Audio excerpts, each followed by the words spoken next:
नमस्कार। आज बात करते हैं एक ऐसी कंपनी की जिसकी शुरुआत हुई थी पता है किससे? एक बस सर्विस से। और आज आज वो 60 से ज्यादा देशों में अपनी मोटरसाइकिल बेच रही है। जी हाँ, ये कहानी है टीवीएस की, भरोसे की, इनोवेशन की और एक ऐसे विजन की जो 100 साल से भी ज्यादा पुराना है। तो सवाल यह है कि वो मोपेड किसने बनाया जो आज 25,000 करोड़ रुपए का बिजनेस है। जरा सोचिए, एक मोपेड जिसने पूरे देश के चलने का तरीका ही बदल दिया, और आज सिर्फ वो एक प्रोडक्ट इतने बड़े बिजनेस की नींव बना हुआ है। और इस सवाल का जवाब है टीवी सुंदरम अयंगर। एक ऐसा नाम, एक ऐसा इंसान जिसने सिर्फ एक कंपनी नहीं बनाई बल्कि एक पूरी की पूरी विरासत खड़ी कर दी। तो आखिर ये सब शुरू कहां से हुआ? मतलब एक इंसान जो वकील बनने की पढ़ाई कर रहा था, वो ऑटोमोबाइल की दुनिया में कैसे आया?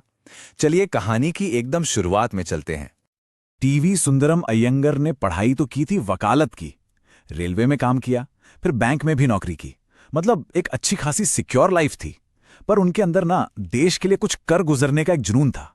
और बस इसी जुनून के चलते उन्होंने 1911 में अपनी नौकरी छोड़ दी और फैसला किया कि अब वो अपना खुद का कुछ शुरू करेंगे। और बस यहीं से टीवीएस के सबसे बड़े सिद्धांत यानी भरोसे की नींव पड़ी। और इसकी शुरुआत हुई एक बस सर्विस से। साल 1911 में उन्होंने साउथ इंडिया की पहली बस सर्विस शुरू की। ये बस मदुरई से देवकोटाई तक चलती थी। एक 80 किलोमीटर का रूट। सुनने में शायद छोटा लगे, पर यकीन मानिए ये एक नए जमाने की शुरुआत थी।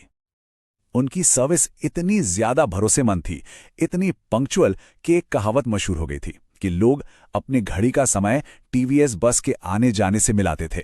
जरा सोचिए कितना गजब का भरोसा रहा होगा। और बस यहीं से टीवीएस नाम भरोसे का दूसरा नाम बन गया। पर सुंदरम अयंगर सिर्फ बसों तक ही नहीं रुके। उनका विजन बहुत बड़ा था। उन्होंने आगे बढ़कर गाड़ियों की सर्विसिंग और पार्ट्स बनाने का कारोबार भी शुरू कर दिया। सुंदर मोटर्स और मद्रास ऑटो सर्विस जैसी कंपनियां बनाईं। और कमाल की बात तो यह है कि वो फोर्ड और शेवरोलेट जैसे बड़े बड़े ग्लोबल ब्रांड्स के लिए पार्ट्स बना रहे थे। अब देखिए, हर बड़ी कहानी में एक मुश्किल मोड़ जरूर आता है। टीवीएस के लिए वो मोड़ था एक वर्ल्ड वाइड क्राइसिस, एक वैश्विक संकट जिसने उन्हें कुछ नया, कुछ हटकर करने पर मजबूर कर दिया।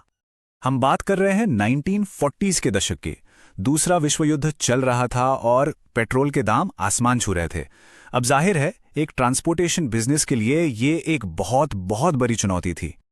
तो इस संकट से निपटने के लिए टीवी सुंदरम और उनके बेटे टीएस कृष्णा ने मिलकर एक कमाल का सलूशन निकाला। ये कोई देसी जुगाड़ नहीं था, बल्कि एक शानदार स्वदेशी टेक्नोलॉजी थी जिसे कहते हैं चारकोल गैस इंजन। ये एक सस्ता और पूरी तरह से भारत में बना हुआ समाधान था। और अंदाजा लगाइए ये आइडिया कितना सफल रहा। इसके पूरे 12,000 यूनिट्स बिके।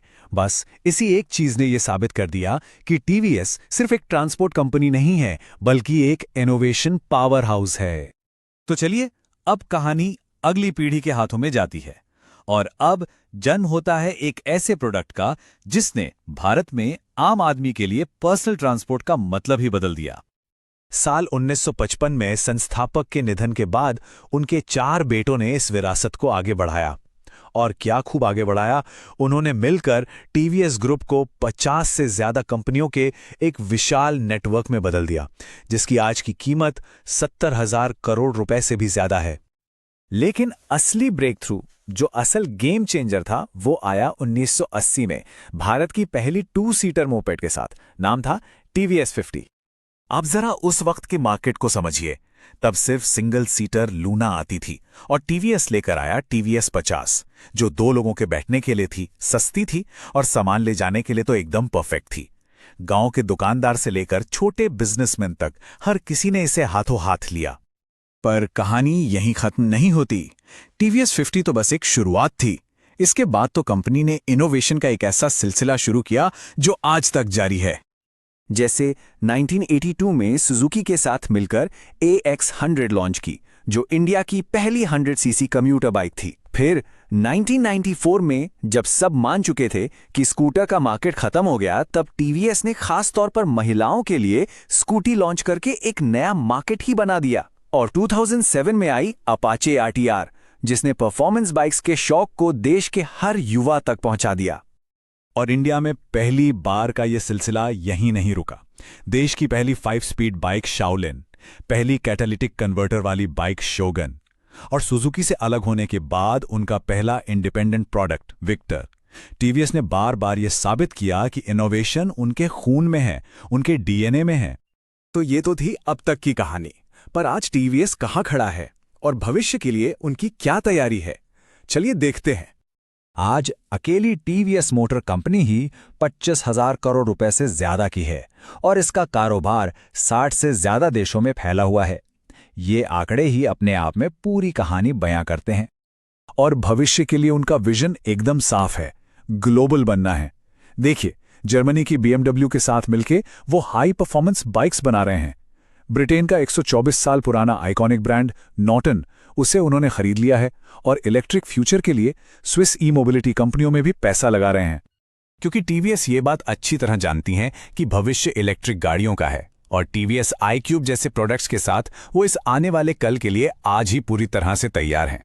तो अंत में ये कहानी सिर्फ एक बस या एक बाइक की नहीं है। नहीं, ये कहानी है एक विजन की, एक दूरदृष्टि की, एक ऐसे विजन की जो 100 साल पहले शुरू हुआ था और आज भी भविष्य की राह दिखा रहा है।